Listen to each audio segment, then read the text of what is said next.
Bom dia a todos. Vamos dar início à sessão de julgamento do dia 20 de outubro de 2020, às 9 horas da manhã, da segunda turma ordinária da quarta Câmara da terceira sessão de julgamento. Bom dia a todos. Gostaria de, inicialmente, dar boas-vindas e bom dia para todos os conselheiros. Eu peço que cada um se apresente. Pedro? Pedro. Okay. Bom dia, presidente. Cíntia, bom dia. Bom dia. Bom dia, turma. Bom dia, Renan. Bom dia, bom dia. Bom dia, Renata. Bom dia. Bom dia, Lara. A Lara está substituindo o conselheiro que ainda não foi nomeado na nossa turma. Bom dia, Lara. Bom dia, presidente. Bom dia, colegas. Bom dia, Sabrina. A Sabrina também está substituindo mais uma vez a conselheira Maísa, que está de licença. Bom dia, presidente. Bom dia, pessoal. Bom dia, Thaís, nossa vice-presidente. Bom dia, turma. E eu sou o presidente Rodrigo Mineiro. Vamos dar início. O processo número 1 da pauta, Alied Domecq Brasil, Indústria e Comércio, do relatoria do conselheiro Pedro Bispo, foi retirado de pauta por solicitação do patrono contribuinte. Então, na sequência, o item 2 da pauta, Armando Brasil, Indústria Eletrônica e Participações, relatoria do conselheiro Silvio Renan. Renan, você tem a palavra. Obrigado. Bom, classificação fiscal de mercadoria, tá? Para esse julgamento, o recurso voluntário referente à auto de infração de multa por classificação incorreta na NCM. A divergência aqui, ela vai girar em torno de se os produtos importados pelo contribuinte são alto-falantes, montado no seu receptáculo, ou aparelho elétrico de amplificação de som. Então, repetindo, alto-falante ou aparelho elétrico de amplificação de som. Só um detalhe desse processo, que não está sendo julgado aqui, é que, anteriormente, essa diferenciação entre se seria alto-falante ou aparelho elétrico de amplificação, ela tinha uma relevância até maior, porque a Receita entendia que incidiria os direitos antidumping sobre os alto-falantes, que até nós julgamos, salvo engano, no mês anterior. Só que os direitos antidumping não estão sendo julgados nesse processo, foram julgados em outros, salvo engano, e aqui restou para julgamento simplesmente a multa por classificação incorreta, um pouco mais de R$1.000, tá? Então, o contribuinte foi autuado, apresentou impugnação à DRJ, tendo em vista a dispensa de ementa. Eu trouxe um pouco do resumo de cada um dos tópicos que a DRJ julgou. Basicamente, o importante que vai restar para a gente é a classificação fiscal, tá? E o contribuinte, insatisfeito com essa decisão da DRJ por manutenção da classificação da Receita Federal como alto-falantes, tá? Apresentou recurso ao CARF, em síntese, defendendo a classificação dela, que estaria correta, e defendeu ainda a ocorrência de prática reiterada da administração, nos termos do artigo 103 do CTN. Por fim, reitera pedido de prova pericial, solicitando que seja julgado procedente o recurso para cancelamento da multa. Esse é o relatório. Eu peço venha aos colegas para passar diretamente ao voto, já adiantando que o recurso é tempestivo, tá? Dele toma conhecimento. Eu inicio meu voto basicamente pela exposição da legislação, artigo 711 do Regulamento Aduaneiro, que trata dessa multa por classificação incorreta, e trago um trecho das NCMs, que são objeto da divergência, né? Alto-falantes, utilizando a mesma posição, seria de mesmo nível, seria alto-falante mesmo montado nas suas caixas, e aparelhos elétricos de amplificação de som. Eu vou tentar, sem a leitura, explicar um pouco do que foi o posicionamento da autoridade fiscal e do que o contribuinte vem defendendo. A autoridade fiscal, ela classificou como alto-falante por dois motivos principais. Quais são? Primeiro, porque ao pesquisar o conceito, né, a descrição nas notas explicativas de aparelho elétrico de amplificação de som, lá tem entre os exemplos que, quando ele em conjunto, esse aparelho elétrico de amplificação com alto-falante, é previsto também a inclusão de um microfone, ou seja, mais para frente a gente vai explicar com maior detalhe, não se preocupe. Mas ele, quando aparelho elétrico de amplificação de som, ele existe com microfone, amplificador e alto-falante. E a Receita disse, olha, seu não é amplificador, tanto que não tem microfone, o máximo que ele tem é um dispositivo de entrada. Então, isso não se classifica no conceito da NESH. Esse é um dos motivos. O outro motivo, que eu até julgo como principal, é a aplicação da RGI 1 e nota 3 da seção 16, que eu trago expressa no meu voto, que é justamente informando que esses aparelhos, quando em conjunto, são classificados como alto-falantes, quando esta é caracterizada como a função principal do conjunto. Então, estando amplificador, ou até outros aparelhos, como integradores, não lembro bem o nome, mas estando em conjunto, amplificador e alto-falante, são classificados como alto-falante desde que essa seja a principal função. E qual a defesa do contribuinte? Renan, só um instante, por favor. O Pedro está preto para mim, está aparecendo para vocês? Não. Pedro, a sua conexão está ruim. Você não está aparecendo, Pedro. Você está ouvindo? Vou mandar mensagem no grupo, tá, presidente? Ok, obrigado, Thaís.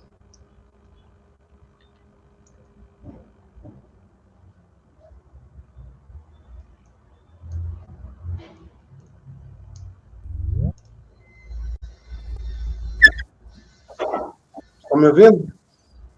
Agora sim. Vendo vocês perfeitamente vendo. Vamos mudar de conexão aqui. Ok. Renan, pode dar sequência? Ok, obrigado. Então, expliquei as conclusões do físico, né, que são duas, a questão do microfone e da função principal. Por outro lado, o contribuinte, ele defende que, se inexiste o microfone, deveria, no mínimo, ser classificado como partes do amplificador elétrico. Esse é o argumento em que o contribuinte centra o seu recurso. Nesse, como classificação, no mínimo, como parte, e depois na prática reiterada da administração, que será o tópico residual. Então, trago dentro do meu voto, como os senhores verão aí, nos itens A e B, a nomenclatura descrita na DI com a imagem de cada um dos produtos importados, e passo a expor as minhas conclusões, justamente concordando com a classificação com o acórdão recorrido, que é a aplicação da RGI 1, em que o título das seções, capítulo e subcapítulo, tem valor indicativo, e que, para os efeitos legais, a classificação é determinada pelo texto das posições e notas de seção. E na nota 3 da seção 16, traz justamente aquilo que eu vinha explicando, que as combinações de máquinas de espécies diferentes, destinadas a funcionar em conjunto e constituindo um corpo único, bem como as máquinas concebidas para executar duas ou mais funções diferentes, alternativas ou complementares, classificam-se de acordo com a função principal que caracteriza o conjunto. Esse texto da nota 3, da seção 16, vai estar, inclusive, repetido na NESH quando vai tratar dos alto-falantes, que aí mais abaixo eu trago justamente as notas explicativas do sistema harmonizado, falando dos alto-falantes e do aparelho de amplificação elétrica. Já ao final desse item B, que está transcrito no voto, negritado e sublinhado está justamente essa parte, que diz que esses conjuntos classificam-se aqui, desde que a função principal que caracterize seja de alto-falante.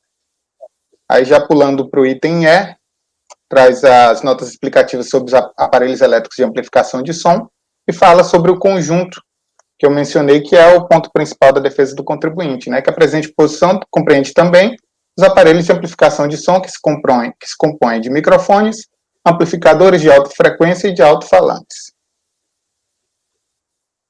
Como se percebe, o previsto na nota de seção está incluído nas próprias explicações relativas aos produtos que compõem a posição 8518, quando se destacou que os alto-falantes podem incluir amplificadores, sendo o conjunto classificado como alto-falante desde que a função principal seja a de reprodução sonora. Então, muito do que está escrito no voto é isso que eu tentei explicar para os senhores, que é a questão da função principal e da inexistência de microfone, e onde vai estar o ponto central da minha decisão. Justamente na existência de um parecer de classificação do Comitê de Sistema Harmonizado da Organização Mundial das Alfândegas, publicado e atualizado através da IN Receita Federal 1926 de 2020. Ele está na folha 9 do voto, apesar da figura ser meramente ilustrativa, pela descrição do aparelho que foi feito o parecer pela comissão, é muito próximo dos aparelhos importados pelo contribuinte, tá? Muito próximo. As únicas diferenças que eu posso constatar desse aparelho para um dos aparelhos é a ausência de entrada para reprodutor MP3, que um é focado para aparelhos, para instrumentos musicais, guitarras, baixos, e o outro não. O outro tem praticamente todas essas funções do equipamento que foi feito parecer pelo Comitê de Sistema Harmonizado. Então, o meu convencimento vai estar basicamente em utilizar esse parecer já existente da OMA, publicado pela Instrução Normativa da Receita Federal, e por se tratar de um equipamento bem próximo ao importado pelo contribuinte, eu não vejo por que alterar essa classificação realizada pela autoridade fiscal. E um ponto importante que eu trago nesse meu convencimento é um parágrafo um pouco abaixo da ilustração, que eu começo assim, por ademais. Ademais, a recorrente não se esforça em contrapor a análise realizada pelo colegiado de primeira instância, não sendo apresentada qualquer prova técnica ou mesmo diferenciação entre os aparelhos importados e o objeto da apreciação do parecer da OMA, não havendo motivos, diante da deficiência argumentativa e probatória, para alteração das conclusões a que chegaram a autoridade fiscal e o acórdão recorrido. Então, eu digo que não é simplesmente o fato de existir um parecer de um equipamento semelhante, é a própria deficiência da prova e da argumentação da recorrente que me faz seguir esse parecer. No outro ponto, quanto à questão do ser classificado como partes, eu até, por um lapso, acabei pulando esse argumento. Eu digo que também não pode ser classificado como parte, já que o aparelho já está na forma pronta, que é vendida ao consumidor final, né? Não poderia ser uma parte de um amplificador. A ausência do microfone nessas caixas acústicas que a gente verifica pela ilustração, é porque ele simplesmente possui um plug para entrada do microfone. O microfone em si não faz parte do conjunto, tá? Basicamente concordando com a decisão de primeira instância. Partindo para a jurisprudência, precedente que existe no CARF são poucos, muito poucos. Eu digo que este CARF, quando exposto ao tema, entendeu que as caixas de som amplificadas diferem-se dos aparelhos amplificadores de som, devendo ser verificada a função principal do produto, que é justamente o ponto que nós aqui tratamos. Lá eram equipamentos diferentes, então não vou entrar em detalhes, e queria destacar apenas essa ideia principal que foi lá tratada, e aqui também, que é quando, está até negritado do acórdão que eu transcrevi, tá? Que a simples existência de um amplificador na caixa de som não o transforma em aparelhos elétricos de amplificação de som. Então, este é o ponto, tá? Diante da possibilidade de apreciação da classificação fiscal das mercadorias, de acordo com o parecer da OMA, manuais de instrução e toda a legislação envolvida, resta desnecessária a realização de diligência solicitada pela recorrente. Afinal, a documentação comprobatória poderia ter sido juntada no momento da apresentação da impugnação ou mesmo do recurso voluntário. E aí, aqui eu encerro a apreciação da classificação fiscal, tendo que ser apreciada também o argumento subsidiário do contribuinte, que seria a prática reiterada observada pela autoridade administrativa. Salvo engano, desde que entrei no CARF, acho que só tivemos um julgamento que foi assim, bem enfático nesse ponto, que foi até o do presidente, que à época eu até divergi, mas procurei ler novamente, aquilo é um livro, né, uma aula, não é bem um voto, mas eu divergi à época e continuo divergindo, aplicando basicamente o precedente da Câmara Superior, tá? E vou tentar explicar. Antes do conteúdo em si, dessa questão das práticas reiteradas, um ponto eu diferencio até do precedente dessa turma, do presidente, que é a questão probatória. No precedente que essa turma julgou, o contribuinte trouxe várias declarações de importação, ali era possível verificar o canal de parametrização, se foi desembaraçado, se havia processo administrativo, enfim, existia uma planilha no voto explicando cada uma das DIs. Aqui, o contribuinte simplesmente junta o extrato de 2 DIs. Eu sequer tenho como, pelos autos processuais, verificar se de fato essas DIs foram desembaraçadas, qual canal eles foram submetidos, então eu não tenho provas do contribuinte que, de fato, poderia se enquadrar como uma prática reiterada. Então, eu vou trazer no meu voto já de pronto isso. Olha, só pela ausência probatória eu já rejeito seu argumento. E eu poderia parar por aqui, mas não paro, para simplesmente aplicar o precedente da Câmara Superior, que eu entendi composto de 2 pontos principais. Por que não seriam essas 2 declarações de importação, ainda que tivessem sido desembaraçadas, objeto de fiscalização ou algo do tipo, por que elas não configurariam prática reiterada da administração pública? Primeiro, eu trago no parágrafo que eu vou iniciar aí nos termos do artigo 54, está na página 11, tá? Eu digo que nos termos do artigo 54 do DL 3766, a exatidão das informações prestadas pelo importador e a apuração da regularidade do pagamento do imposto e demais gravames devidos à fazenda pública será realizada no prazo de 5 anos contados do registro da declaração. Pelo exposto, fica patente a possibilidade de revisão aduaneira dentro do prazo legal dos atos administrativos realizados no momento da importação. Então, esse é um dos pontos, que esse ato de desembaraço, caso tenha ocorrido, que nem isso é possível saber, ele é passível de revisão pelo Instituto da Revisão Aduaneira, por isso não se poderia dar o status, a condição dessa decisão de um auditor isolado como o status de norma, né, que o 103 ele trata justamente de legislação tributária, são normas complementares. Então, por isso eu não consigo conceber essas decisões o status de legislação. E o outro ponto são requisitos que a própria Câmara Superior traz, ele está ao finalzinho dessa página 11, que são esses 3 requisitos, que é a inexistência de norma escrita a respeito da matéria, inexistência de norma escrita dispondo de modo diverso, e uma conduta inequívoca de forma manifesta, oficial e conclusiva, que veicula o entendimento da administração acerca de determinado fato ou direito, como bem expresso no acórdão, e aí trago o precedente, né, o 9303-004-154, que é justamente esse inciso 3, por não existir uma conduta inequívoca e manifesta e oficial da administração, por isso não poderia ser dado a esses atos administrativos isolados a característica de legislação tributária. Eu transcrevo aí parte do acórdão, caso os colegas queiram verificar, e concluo que dessa forma, seja pela ausência de provas ou pela insubsistência do argumento, rejeita-se a configuração de prática reiterada da autoridade administrativa. Então, são 2 pontos bem diferentes, tá, para apreciação, mas com essa apreciação, eu nego provimento ao recurso voluntário. É como voto, presidente. Ok, obrigado, Renan. A gente tem 2 pontos, a classificação em si e a prática reiterada, né? Questão, até é bom ter acontecido isso, que, por exemplo, nesse caso, já antecipando a minha posição, o meu voto, que eu acompanharei pelas conclusões, porque eu vi que tanto a emenda quanto a parte dispositiva coloca esse argumento dessa impossibilidade, eu entendo de forma diversa, como eu já me manifestei anteriormente, e aí até interessante nessa questão que a gente vai ter que constar isso no voto. Eu estou com um caso de embargos, que eu analisei e deferi, né, fiz a admissibilidade, que nós decidimos pelas conclusões sem colocar isso no corpo do voto.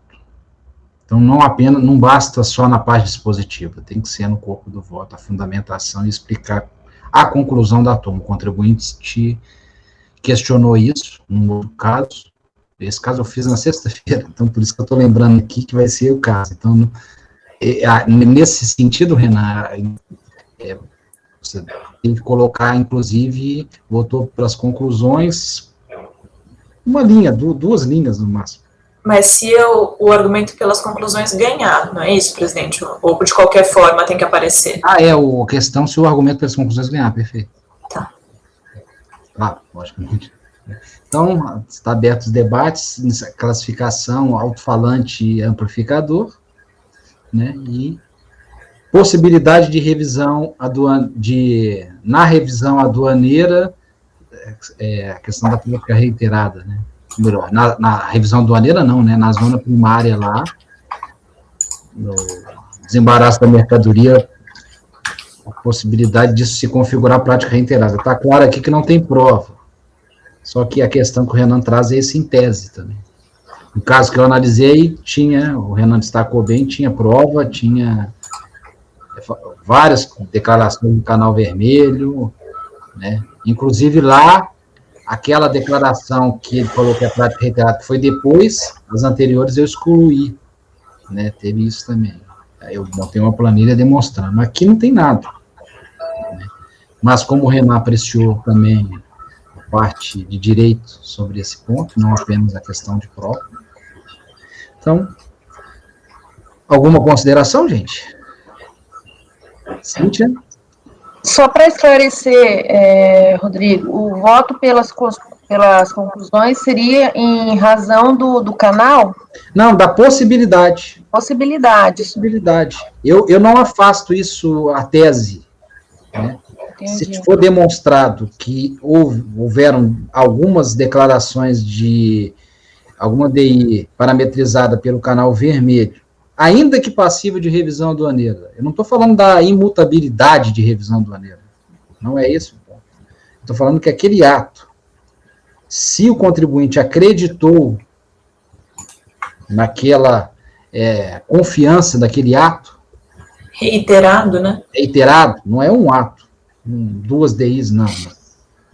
Em sequência, aquilo gerou uma base de confiança que deve ser defendida, e para isso, na minha concepção, que é o 103, né? Essa prática reiterada. Não vai revisar, o tributo vai ser apurado. Só que a questão é a multa, se for configurada efetivamente essa prática reiterada.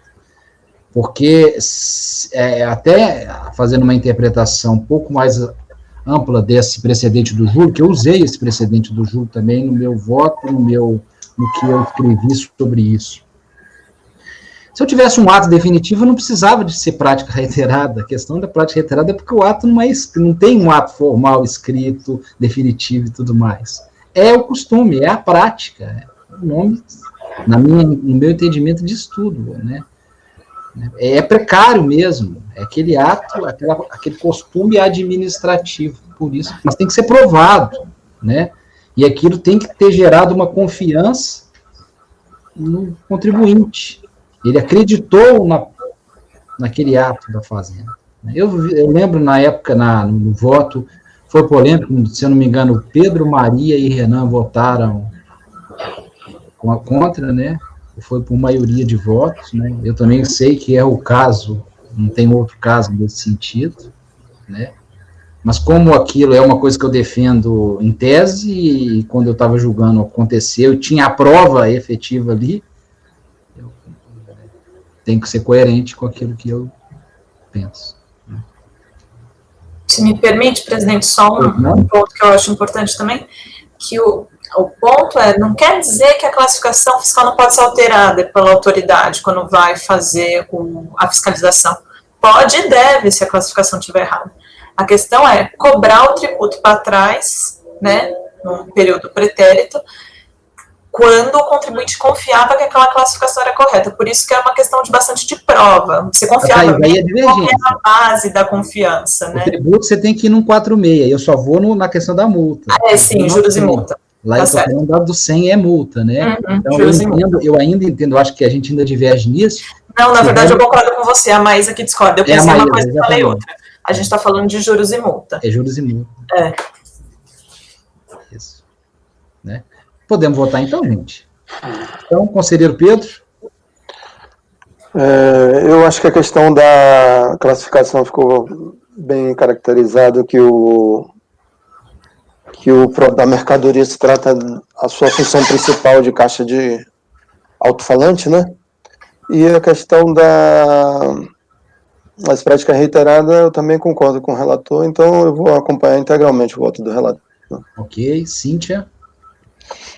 Com relação à classificação, realmente está muito bem demonstrado, parabéns, Renan, o voto, de fato, não há dúvidas de que a função principal é o alto-falante. E com relação ao artigo 100, a prática reiterada, considerando as colocações do presidente, de fato, né, se houve apreciação anterior, principalmente canal vermelho, então a questão da multa realmente ela é dispensar, né, a possibilidade de segurança daquilo que o importador estava acreditando, né, estar correto. Então, com relação a esse ponto da prática reiterada, eu voto pelas conclusões. Ok. Renan, agora é Renata. Eu voto da mesma forma que Cíntia.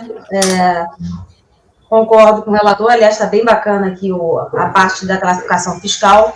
Depois da tua exposição, Rodrigo, eu concordo com a tua manifestação e voto pelas conclusões somente nesse ponto. Ok. Lara? Presidente, eu acompanho na parte da classificação e na questão da praxis administrativa, eu vou acompanhar e só vou ficar na conclusão, certo? Vou acompanhar o posicionamento do presidente, porque concordo. Ok. Sabrina? Presidente, em relação à classificação, acompanho o relator e acompanho pelas conclusões em relação às práticas reiteradas, de acordo com o senhor manifestou. Ok. Thaís? Presidente, com relação à classificação, está perfeito, o Renan demonstrou tudo muito bem aqui, e assim, o recurso voluntário simplesmente é quase uma negativa geral, né, assim, é muito simples. Então, não tem ali substrato nem argumentativo para a gente discutir mais. Bom, mas mesmo que tivesse, o raciocínio aqui do Renan me pareceu perfeito sobre a regra específica ali a ser aplicada, né, a regra 1, na verdade, de interpretação, né. E com relação às práticas reiteradas, assim como votei naquela situação que a gente estava comentando aqui, no caso que o presidente foi relator, eu acompanho essa divergência que foi colocada de que seria possível a gente ter uma prática reiterada, mas que nesse caso não há por conta das provas. Então, fico pelas conclusões também. Ok, Thaís. Como eu já antecipei, eu também voto pelas conclusões quanto à prática reiterada, configuração de prática reiterada, por entender que existe essa possibilidade. Entendo que o direito traz essa possibilidade, desde que devidamente provado. Só que como não tem prova, não se aplica, por isso, pelas conclusões. Né? Então, acordo os membros, e quanto à classificação, perfeito, voto, nenhuma ressalva a fazer. Né? Excelente a abordagem que o Renan trouxe a questão, muito claro, né, que classificação a gente sempre vê uma questão monstruosa, realmente é quase isso, mas quando o relator traz isso de uma forma clara, fica muito mais fácil a gente entender o direito e votar. Então, parabéns, Renan, nesse ponto. Então, acordam os membros do colegiado por unanimidade de votos e negar provimento ao recurso voluntário. Os conselheiros Cíntia Helena de Campos, Renata da Silveira Billing, Lara Moura Franco Eduardo, Sabrina Coutinho Barbosa, Thaís de Laurentiis Galkovic e Rodrigo Mineiro Fernandes votaram pelas conclusões quanto à configuração da prática reiterada da autoridade administrativa. Quanto à possibilidade, acho que, né, vamos colocar isso, quanto à possibilidade de configuração, né, da prática reiterada. Isso. Renan, então, nesse caso, será necessário você colocar excluir da emenda, aquela outra parte que você tem, deixar exclusivamente a questão da prova, porque a parte que venceu foi exclusivamente a questão da prova, e embaixo, de todas as suas considerações antes do seu voto, da sua parte dispositiva, você colocar, se qualquer... Até aquele meu voto, se você quiser colocar alguma coisa mais complexa, parece que todo mundo aqui acompanhou pela minha posição da vez passada. Mas uma coisa simples, não mais que um parágrafo, para ficar questão fundamental. Perfeito, perfeito. Então, esse é o resultado.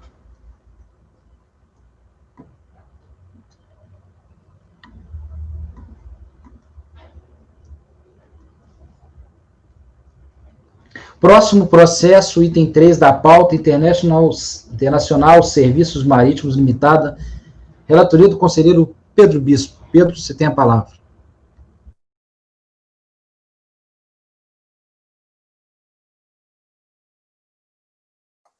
Tá mudo, Pedro. Pedro, não pode eu mandei por e-mail para todo mundo, inclusive para a Lara. Você já recebeu, Lara? Confirma o recebimento. Tá ok? Recebeu, Lara?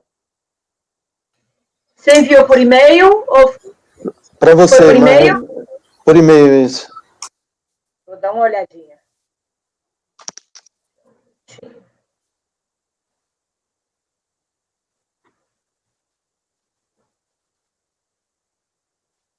Recebido. Tá, ok, então eu vou começar. Por bem relatar os fatos, adota o relatório da decisão recorrida com devidos acréscimos. Conforme consta na descrição dos fatos de enquadramento legal, folhas 4 do processo eletrônico, levantamento realizado na sessão de fiscalização aduaneira da Alfândega do Porto de Salvador para o ano de 2004, constatou que a interessada deixou de prestar informações dos dados de embarque no Siscomex, na forma e no prazo estabelecido pela RFB, referente a 16 embarques realizados por navios por ela representados. Tal conduta, segundo a autoridade fiscal, configuraria descumprimento do prazo na informação dos dados de embarque do Siscomex, sujeitando o infrator a multa de R$5.000 por embarque, fazendo um total de R$80.000. Devidamente cientificada, a contribuinte apresenta impugnação, com base sinteticamente no seguinte fundamento: alega sua ilegitimidade passiva, pois é mandatária mercantil do armador ou empresa de transporte, praticando os atos em nome dela, em seu nome e a sua ordem. E não existe lei que imponha ao mandatário a assunção da responsabilidade pelas obrigações do mandante. E ninguém será obrigado a fazer ou deixar de fazer alguma coisa, senão em virtude de lei. Artigo 5º, inciso 2, Constituição de 88. Transcreve trechos dos julgados de tribunais judiciais. B. As informações que deverão ser prestadas pelo transportador são oriundas dos exportadores, embarcadores. Consequentemente, fica o transportador dependente dessas informações para que possa fazer o registro no Siscomex, não tendo o poder para exigir que essas informações lhe sejam passadas dentro do prazo a ser informada a autoridade alfandegada. Por fim, requer que seja julgado insubsistente o auto de infração em face da ilegitimidade da impugnante para responder pela exação, com o seu arquivamento. Ato contínuo, a DRJ Recife, Pernambuco, julgou a impugnação do contribuinte nos seguintes termos, sintetizados na ementa do acórdão recorrido, que foi negado provimento, né? Em seguida, devidamente notificada, a recorrente interpôs o presente recurso voluntário pleiteando a reforma do acordo. Neste recurso, a empresa substitui as mesmas questões preliminares de mérito, repetindo os mesmos argumentos apresentados na sua impugnação. É o relatório. Então, vou passar o voto. O recurso voluntário é tempestivo e atende os demais requisitos de admissibilidade, a razão pela qual dele se deve conhecer. Trata o presente processo de lançamento fiscal de multa por registro intempestivo de dados de embarque de mercadoria destinada à exportação. O parágrafo 2º do artigo 37 artigo 44 da IN 28/94, alterada pela IN SRF 510/2005, preceitua que a empresa de transporte internacional marítimo dispõe do prazo de 7 dias da data do embarque de mercadoria exportada para prestar as informações sobre a carga transportada.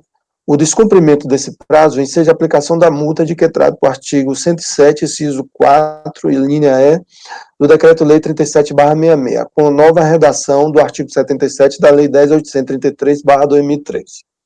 As informações de registro intempestivos de embarque de mercadoria destinadas à exportação foram sintetizadas na planilha constante no anexo 1 do auto de infração das folhas 10 a 12. Feitas essas considerações iniciais, passa-se a analisar a análise das pretensões da recorrente, que abordou os aspectos a seguir indicados, visando a subsistência da autuação. Inicialmente, a recorrente sustenta a ilegitimidade passiva. Aduz, em suma, que não se pode admitir a sua responsabilização por atos praticados por terceiro, na medida em que não se confunde nem se equipara a figura do armador/transportador. Em vista da sua condição de mandatário do armador/transportador, não existe lei que imponha ao mandatário a assunção de responsabilidade pelas obrigações do mandante, e ninguém será obrigado a fazer ou deixar de fazer alguma coisa, senão em virtude de lei. Artigo 5º, inciso 2, Constituição Federal. De plano, afasta o argumento da recorrente de que, por ser empresa agência mandatária do transportador, não estaria configurada a sua responsabilidade quanto à prática da infração lançada, pois há disposição expressa legal estabelecendo a responsabilização na qualidade de representante do transportador estrangeiro no país, conforme se confere no artigo 32, Decreto-Lei 37/66. Aqui tem o responsável, né, responsável solidário, o representante no país do transportador estrangeiro. Valendo ressaltar ainda que, em se tratando de infração à legislação aduaneira, em vista de que a agência de navegação concorreu para a prática da infração em questão, deve ela responder solidariamente pela correspondente penalidade aplicada, em consonância com as disposições sobre a responsabilidade por infrações constantes no artigo 94, inciso 1 do artigo 95, decreto número 37/66, com o artigo 135, inciso 2 do CTN. Aí eu reproduzo aqui esse dispositivo. É evidente, então, que o agente marítimo, na condição de representante do transportador estrangeiro no país, é o responsável solidário com relação à eventual exigência de tributos e penalidades decorrentes da prática de infração à legislação aduaneira. A recorrente trouxe em sua defesa alguns julgados de doutrina que trataram dos limites da responsabilidade do agente marítimo. Também cita a súmula 199 do extinto TRF, que, segundo entende, pacificou a questão no sentido de que o agente marítimo, quando no exercício exclusivo das atribuições próprias, não é considerado responsável tributário, nem se equipara ao transportador para efeitos do decreto 37/66. Ocorre que a citada súmula foi proferida sobre uma base legislativa antiga e há muito superada, visto que, com o advento do decreto 2472/88, que deu nova redação ao artigo 32 do decreto 37/66, o representante do transportador estrangeiro no país foi expressamente designado responsável solidário pelo pagamento do imposto de importação. Da mesma forma, a responsabilidade solidária por infrações passou a ter previsão legal expressa e específica com a Lei 10.833/2003, que estendeu as penalidades administrativas a todo interveniente nas operações de comércio exterior. Além do mais, posteriormente, em 24 de 11 de 2010, houve o julgamento dessa mesma matéria no RESP, número tal, de relatoria do excelentíssimo senhor ministro Luiz Fux, julgado pelo STJ no regime do artigo 543-C do recurso repetitivo, no qual foi decidido que somente após a vigência do decreto-lei 2472/88, que o agente marítimo, no exercício exclusivo de atribuições, assume a condição de responsável tributário. Trago o trecho do referido julgado que denota o entendimento sobre a temática ora analisada. Aqui tem o trecho aí, né? Eu citei. Nesse mesmo sentido, tem sido a vasta jurisprudência do CAF, conforme exemplificam os seguintes julgados. Aqui tem um julgado aqui do conselheiro Tiago Guerra, de 2018, e um julgado aqui do conselheiro Luiz Felipe de Barros Resch, de 12 de fevereiro de 2020, mais recente. Dessa forma, resta configurada a legitimidade passiva da recorrente por expressa previsão legal. A recorrente argui ainda que não deixou de prestar informações no prazo em regulamento, pois tão logo as informações foram recebidas dos exportadores, foram informadas à SRF, conforme a documentação acostada aos autos. Afirma que as informações nem sempre são obtidas pelo exportador e repassadas à agência marítima no prazo exigido pela SRF, pois o exportador depende de negociações com o exterior. Todavia, entendo que, por disposição legal, a recorrente deve obedecer os prazos estabelecidos pela SRF no exercício do controle aduaneiro que esse órgão realiza. A alegação da recorrente de receber as informações dos exportadores com atraso não é hábil para excluir a sua responsabilidade sobre a penalidade aplicada pela aplicação pela informação extemporânea prestada à SRF. O relevante ao caso é que a hipótese de aplicação da penalidade ocorreu, pois restou configurado o atraso na informação e a recorrente não apresentou qualquer causa excludente que pudesse afastar a sua responsabilidade sobre o caso. Na sequência, a recorrente pleiteia que o Instituto da Denúncia Espontânea seja aplicado ao caso, pois as informações foram prestadas bem antes de qualquer medida da fiscalização, conforme determina o artigo 138 do CTN. Quanto à aplicação deste instituto ao caso, o CAF recentemente publicou a súmula número 126, na qual nega a aplicação da denúncia espontânea às penalidades infligidas pelo descumprimento dos deveres instrumentais decorrentes da inobservância dos prazos fixados pela Secretaria da Receita Federal do Brasil para aplicação de informações para prestação de informações à administração aduaneira, que é a súmula CAF 126. Né? Como se sabe, as súmula CAF são de observância obrigatória pelos membros deste Conselho, conforme disposto no artigo 72 do anexo 2 do Regimento Interno do CAF, aprovado pela Portaria 343, de 9 de junho de 2015. E aqui o dispositivo. Diante do exposto, voto no sentido de negar provimento ao recurso voluntário. Esse é o voto. Ok, Pedro, obrigado. Estão abertos os debates. Alguma consideração? A matéria já é muito conhecida de todos aqui. Então, Cíntia, como vota? Com o relator. Renan? Com o relator. Renata? Com o relator. Vara? Acompanhe o relator, presidente. Sabrina? Com o relator. Thaís? Acompanho. Eu também acompanho. Acordo os membros do colegiado por unanimidade de votos negar provimento ao recurso voluntário. Próximo processo, item 4 da pauta, Aliança, Navegação e Logística. É o 4 e o 5, de relatoria do conselheiro Silvio Renan. Renan, você tem a palavra. Os processos são diferentes, tá? Esse 4, em relação à autuação no 107.4c, embaraço à fiscalização. Como se extrai dos autos, foi relatado por meio do registro de ocorrência folhas tais, da Guarda Portuária, a existência de diversos trabalhadores sob a responsabilidade da empresa Aliança Navegação, efetuando serviço de reparo em embarcação ancorada no cais do Teconde, sem autorização da autoridade aduaneira, como abaixo se transcreve. Então, aí eu trago a transcrição dos fatos. O contribuinte foi autuado, então, por embaraço à fiscalização. Ciente da autuação, o contribuinte apresentou impugnação à DRJ São Paulo, que, por unanimidade, entendeu pela sua improcedência. Então, concordou com a existência de embaraço à fiscalização nesse ingresso de pessoas não autorizadas na região portuária, tá? Insatisfeito, o contribuinte recorreu ao CARF em reforço dos argumentos utilizados em primeira instância, alegando em síntese o caráter emergencial das operações realizadas no navio, que não poderia prosseguir viagem sem dos devidos reparos. Destaque que o artigo 28 do Regulamento Aduaneiro, transcrito no acórdão recorrido, trata especificamente da entrada em zona primária de veículo, tripulante e passageiros procedentes do exterior, porém a embarcação operava somente em águas territoriais brasileiras, com todos os técnicos que executavam serviços de reparos também brasileiros.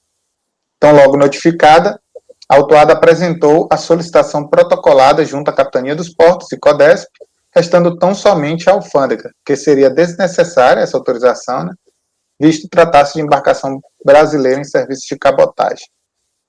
E alega ainda o equívoco no enquadramento legal com base no 107.4c, visto que em momento algum a autuada agiu de modo a embaraçar, dificultar ou impedir a fiscalização. Por fim, solicita o cancelamento deste auto. Esse é o relatório, e passando direto ao voto, ele é tempestivo, dele tomo conhecimento. Inicio como de praxe pela exposição da legislação. É o 107.4c, então multa de R$5.000 para quem, por qualquer meio ou forma, omissiva ou comissiva, embaraçar, dificultar ou impedir a ação de fiscalização aduaneira. Pedro, é melhor você silenciar o seu áudio, Pedro. Tá, vou silenciar aqui, peraí. Obrigado. Então, fiz a leitura do Vou fechar a porta. 107.4c. E, conforme se extrai do auto de infração e acórdão recorrido, o embaraço à fiscalização consistiu no ingresso de pessoas em navio atracado em zona primária, sem a devida autorização da autoridade aduaneira. Aqui, também tentando poupá-los da leitura, o fato em si é esse o destacado. A empresa precisava executar o reparo em um navio que estava ancorado no cais do Porto de Santos, e esse ingresso foi feito sem a autorização da alfândega. E por que houve a lavratura de multa contra o agente marítimo no 107.4c? É justamente pela existência, naquela época, no Porto, de um ato normativo da Inspetoria da Alfândega de Santos, que previa especificamente a necessidade de autorização para ingresso na zona portuária realizada diretamente para a alfândega do Porto. esse ato normativo é a comunicação de serviço número 10, de 2 de junho de 2000. Mais à frente eu vou trazer ela transcrita, mas antes de ir diretamente a essa comunicação, esse ato normativo, eu inicio por expor a legislação que previu a possibilidade dessa disciplina do ingresso, movimentação e permanência de pessoas, veículos e carga na região portuária pela alfândega, que é justamente a legislação que essa própria comunicação traz em seu início, que é a Lei 8630, que diz que compete ao Ministério da Fazenda, por intermédio das repartições financeiras, essa fiscalização de entrada e permanência de pessoas, mas vou destacar apenas o artigo 17 do Decreto 4543, está na folha 4, finalzinho dela, que fala justamente da precedência da autoridade aduaneira. Em que consiste essa precedência da autoridade aduaneira? O artigo 17 ele traz que essa precedência implica a competência da administração aduaneira para disciplinar a entrada, permanência, movimentação e saída de pessoas, veículos, unidade de carga e mercadoria nos locais referidos no CAPT, no que interessar a Fazenda Nacional. Então, a minha conclusão vai ser de acordo com a autoridade fiscal e com o acórdão recorrido, justamente porque a alfândega, no exercício dessa precedência e dessa competência legal que está disposta tanto na Lei 8630 como no Regulamento Aduaneiro, ela utilizou dessa competência para disciplinar. Eu até tirei uma dúvida com os colegas que trabalham diretamente em imposto, como que é feito hoje em dia. Hoje em dia, na verdade, existe uma delegação, a própria alfândega não fica concentrando, pelo menos nos que eu pesquisei. Talvez os colegas possam ter um conhecimento a mais.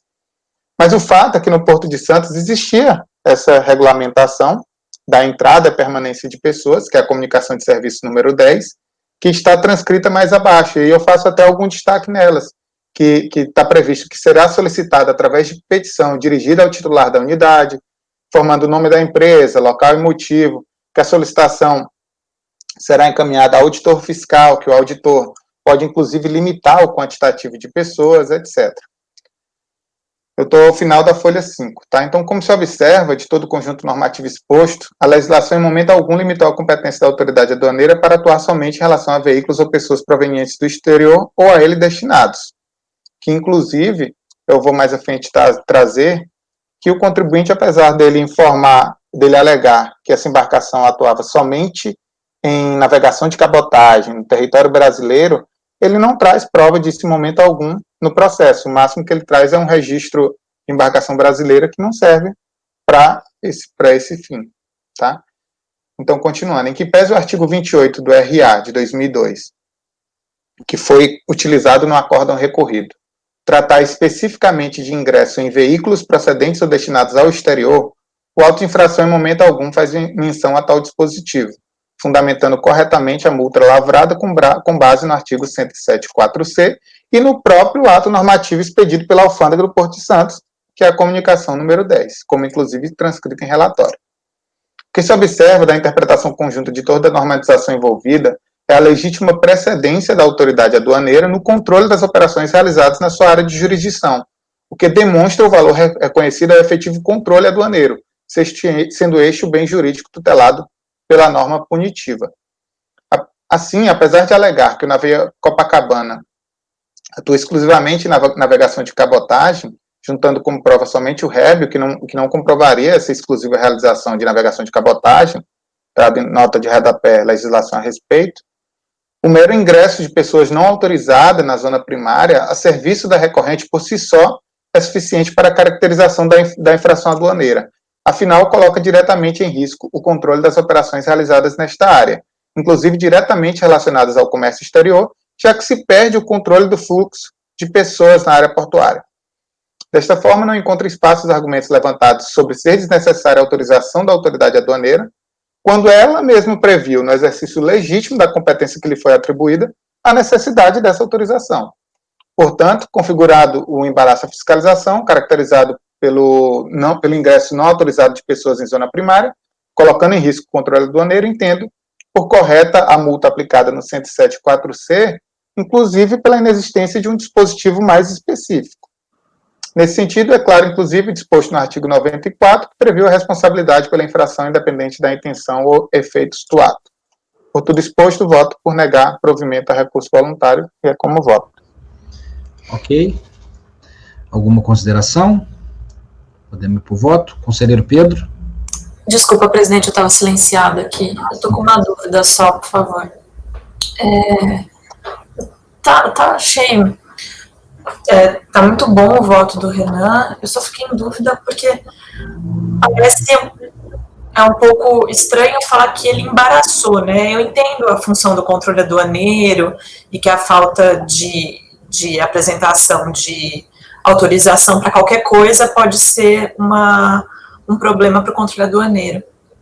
Daí eu fui olhar aqui no artigo 107 e tem uma multa por ingresso de pessoa em local ou recinto sob controle aduaneiro sem a regular autorização, aplicada ao administrador do local ou recinto. Foi isso que o contribuinte falou quando ele falou de algo mais específico ou não? Não. Até porque esse dispositivo não é aplicado ao agente marítimo, que é quem nós estamos tratando. Esse dispositivo ele é específico, você até leu, ao administrador do porto, não é isso? Mas será que não seria o caso de aplicar uma multa ao administrador do porto e não ao agente marítimo? Foi justamente por essa dúvida que eu comentei, que eu até pesquisei como que é feito atualmente, que hoje essa atribuição do controle é delegado para a administração do porto e sobre a administração é aplicada uma multa. Então aí faria todo sentido a utilização desse dispositivo específico, porque você delega essa fiscalização de ingresso e movimentação de pessoas para a administração do porto e caso seja descumprido, você multa aquele que você delegou, mas nesse caso eu não vejo como aplicar esse dispositivo específico. E é até interessante você levantar esse ponto, Thaís, porque é a questão do bem jurídico tutelado pelo 107.4c, né? De fato, seria o controle aduaneiro ou uma ação de fiscalização propriamente, um MPF, enfim, uma fiscalização propriamente dita que está sendo protegido pela norma. Inclusive, eu encontrei, salvo engano, alguma decisão nesse sentido, fazendo essa discussão. A minha conclusão é que o bem jurídico tutelado é o controle aduaneiro. A partir do momento que você permite o ingresso, movimentação, permanência de pessoas na zona primária, sem a autorização da autoridade aduaneira, quando ela mesma previu isso é um embaraço à fiscalização, há uma violação ao controle aduaneiro. Então, são esses dois pontos que eu acho pertinentes na sua colocação. Entendi. Eu acho que a gente está concordando com relação à possibilidade de um embaraço, tá? Mas o que eu estou tendo dificuldade é atribuir a um ato comissivo ou omissivo do transportador aí esse embaraço. Para mim, eu não consegui entender muito bem por que nesse caso específico, diferente do que você falou que agora acontece assim e que agora se aplica essa multa ao administrador, por que lá não? Eu não consegui fazer essa diferenciação muito bem. O ponto que eu quis dizer, o ponto que eu quis destacar era que não pode ser aplicado esse dispositivo mais específico, porque ele visa especificamente diretamente a administração do porto. Esse é um ponto. Então, esse dispositivo não tem como utilizá-lo. Por isso que eu acho correta a fundamentação legal do auditor. Poderia ser configurado o embaraço à fiscalização? Para mim, sim.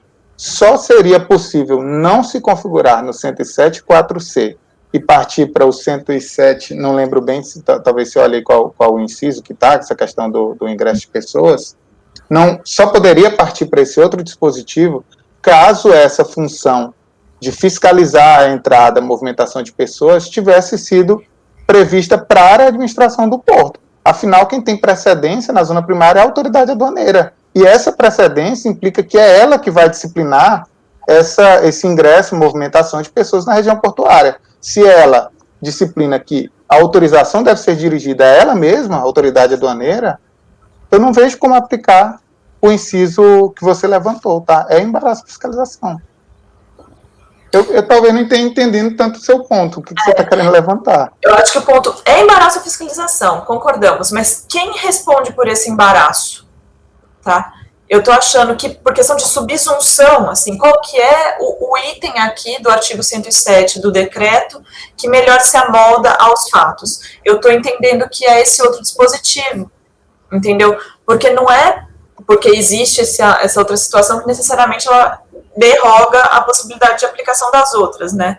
e pela situação específica de falar do trânsito de pessoas, né, ingresso de pessoa em local ou recinto sob controle aduaneiro sem regular autorização. Para mim, foi isso aqui que aconteceu. E quem que responde por esse problema, a decorrência do problema de controle aduaneiro desse fato aqui? O administrador. Então, era ele que teria sido aplicada essa multa. Mas veja na comunicação. Só um segundo. Veja na comunicação número 10 o que está previsto nesse ato normativo que a autoridade aduaneira expediu no exercício da sua competência. No item 3, está até transcrito no voto. A solicitação para ingresso a bordo será formulada obrigatoriamente pelo agente marítimo consignatário da embarcação. A própria comunicação número 10, que é o ato normativo da inspetora, foi justamente prevendo, olha, quando você for ingressar, quando houver ingresso a bordo, você tem que solicitar, o agente marítimo deverá solicitar essa autorização. Então, há, sim, uma obrigação direcionada para o agente marítimo, e não somente para a administração portuária. Renan, Desculpa, se me permite, onde que eu acho que a Aliança Navegação tem responsabilidade? Esses caras entraram para quê? Para fazer reparo na embarcação. Então, ele concorreu para isso. Ele deixou alguém trabalhar no seu navio, numa área alfandegada, antes de uma autorização da aduana. Por isso que ele concorre não apenas o porto, a administração portuária, Thaís. Ele concorreu para isso. Isso que é o ponto. Se os caras só estivessem lá passeando, não, vou fazer um turno no porto. Beleza. Mas não, os caras foram lá para trabalhar para eles. Eles contrataram esses caras e deixaram os caras trabalhar sem que a aduana, antes da aduana autorizar. Daí entraria mais o artigo 95 lá, falando de que responsabilidade solidária. É isso? Tanto que o termo de ocorrência foi lavrado em virtude o termo de ocorrência foi lavrado pela própria guarda portuária, né? Foram eles que foram até a alfândega informar, olha, ingressaram aqui na alfândega para fazer reparo, sob a autorização da aliança. Foi a própria guarda portuária que informou a alfândega, né? Ficaria sem sentido. Eu entendo o seu ponto, Thaís, juro que entendo o seu ponto, porque eu também tive diversas crises mentais. Eu vi que você foi atrás, que você falou com as pessoas. Isso, sobre esse mesmo ponto, porque existe um dispositivo específico para a administração portuária, então essa norma punitiva foi pensado para a administração portuária, só que à época não era o caso, foi a responsabilidade por essa multa é específica para o agente marítimo, quando tem um ato normativo do Porto de Santos, e ele previu expressamente a necessidade dessa autorização. Acho que a divergência está posta aí, presidente. Acho que a delegação dessa competência via atos infralegais, para mim, não vai suplantar o problema de eu ter uma infração mais específica. Tá?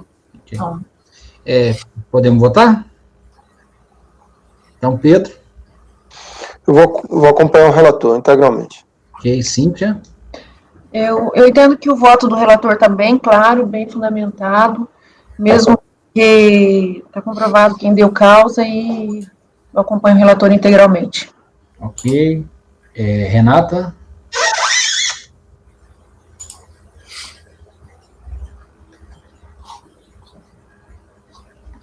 Tá mudo, Renata.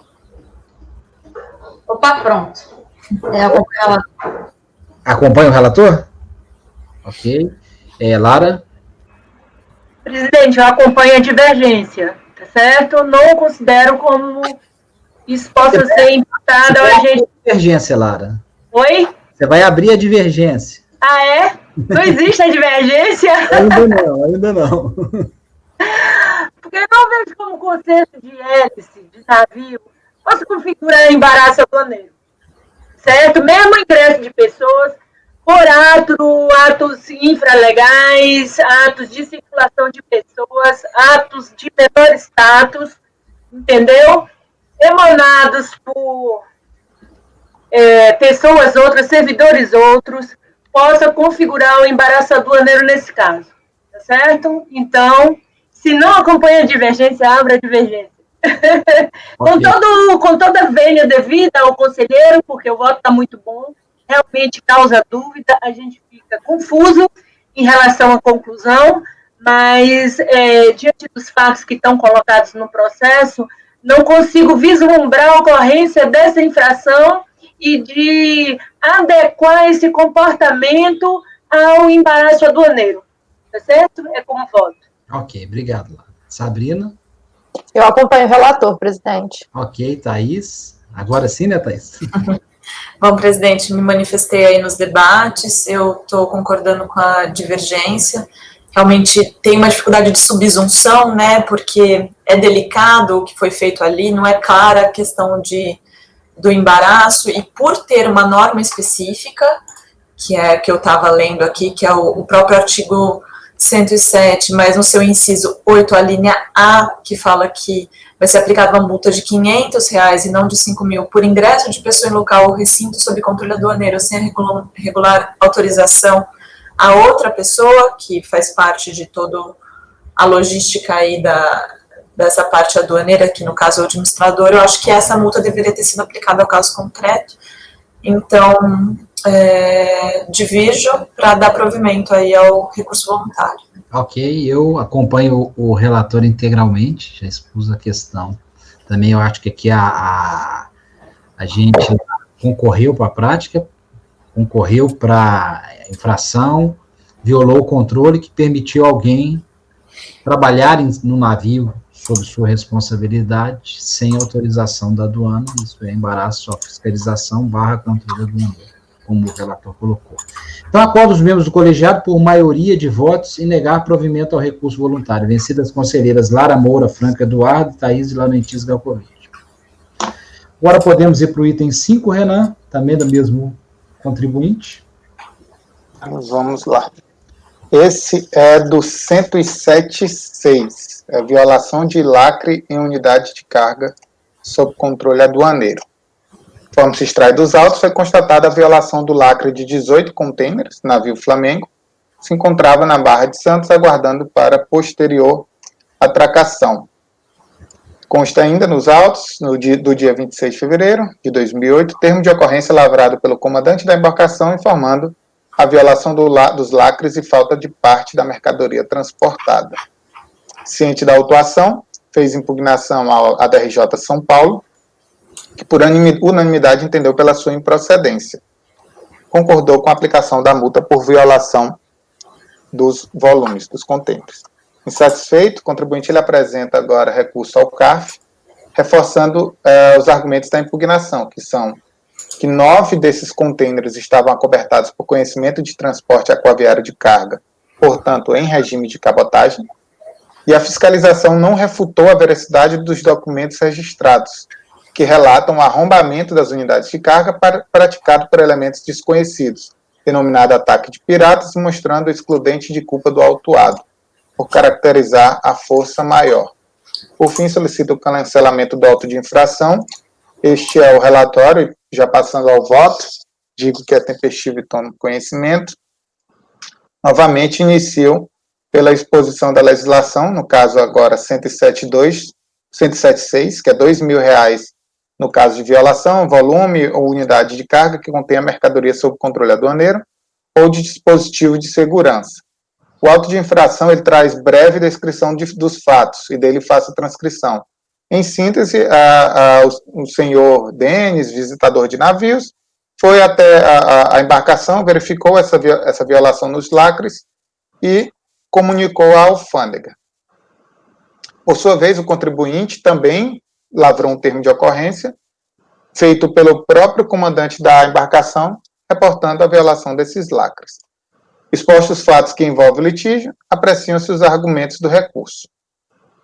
De início, quanto à afirmação de que 9 dos 18 contêineres estavam acobertados por conhecimento de transporte aquaviário de carga em navegação de cabotagem, a recorrente não traz aos autos provas do alegado. Foi juntado unicamente o certificado de registro especial brasileiro, que não faz prova relativa aos 9 contêineres, que supostamente carregavam mercadoria nacional, visto que a navegação de longo curso é aberta a embarcações de todos os países.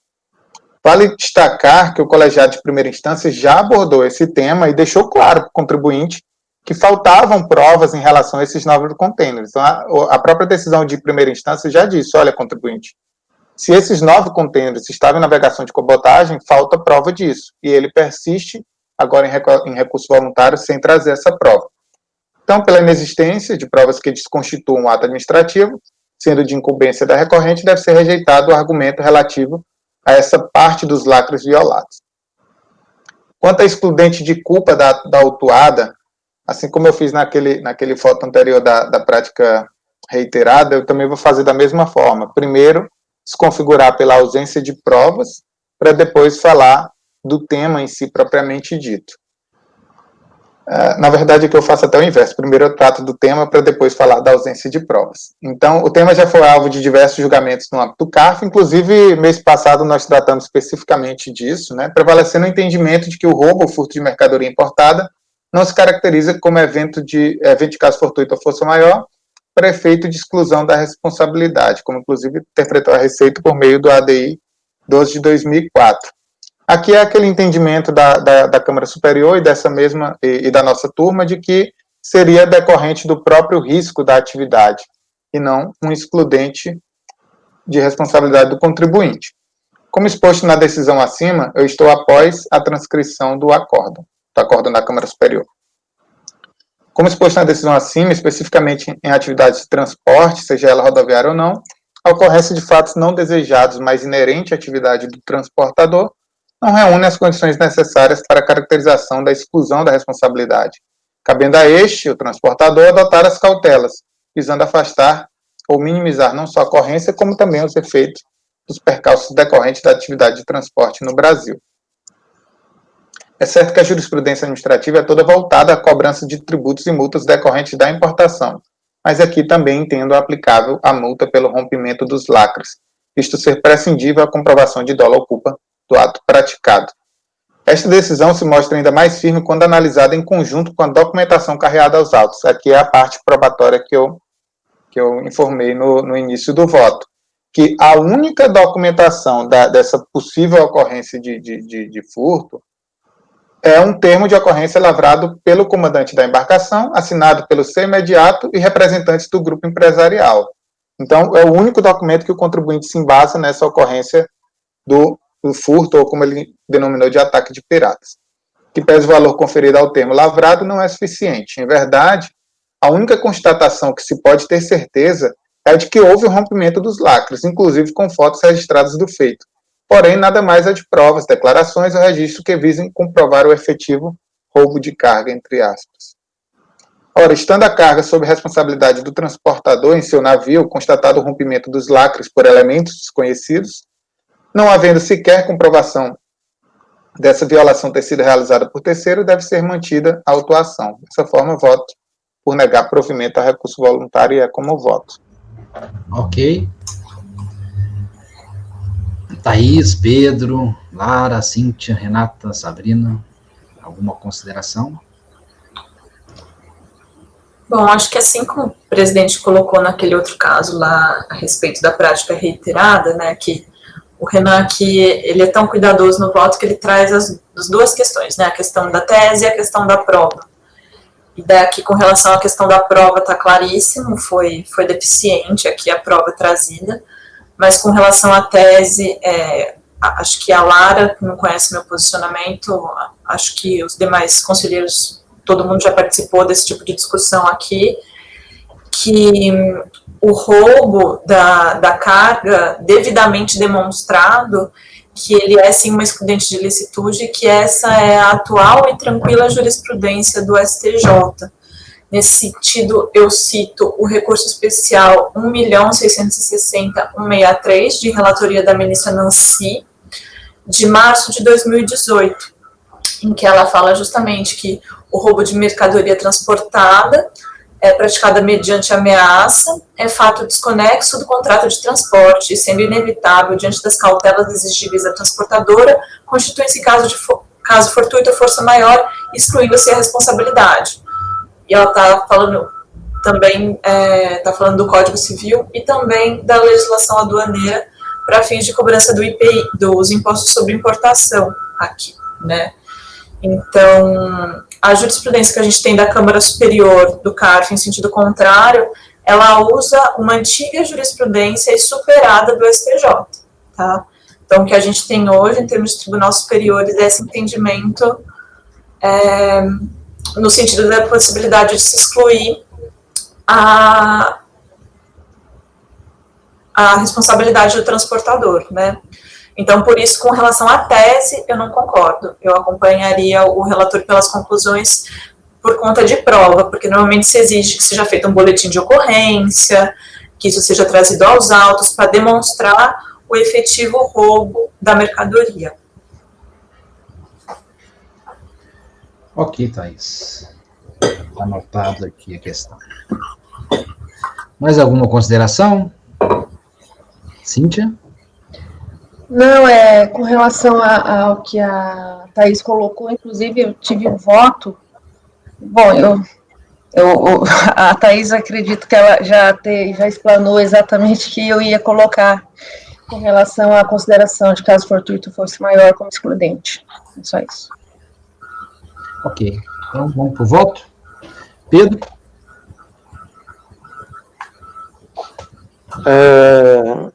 Eu acho que não ocorreu nenhum excludente da responsabilidade do contribuinte, então eu acompanho o relator. Ok. Integralmente. Perfeito. Cíntia, então...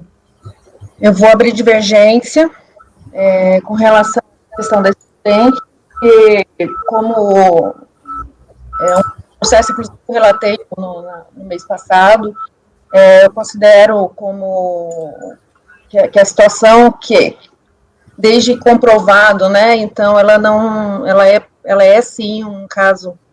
Você vai abrir divergência, o Renan falou que não tem prova também. Você vai votar pelas conclusões ou vai abrir divergência no mérito? Porque ele entendeu que ele afastou pela tese e pela falta de prova. Sim, é verdade. Não, está certo. Eu vou votar com o relator pelas conclusões por conta da consideração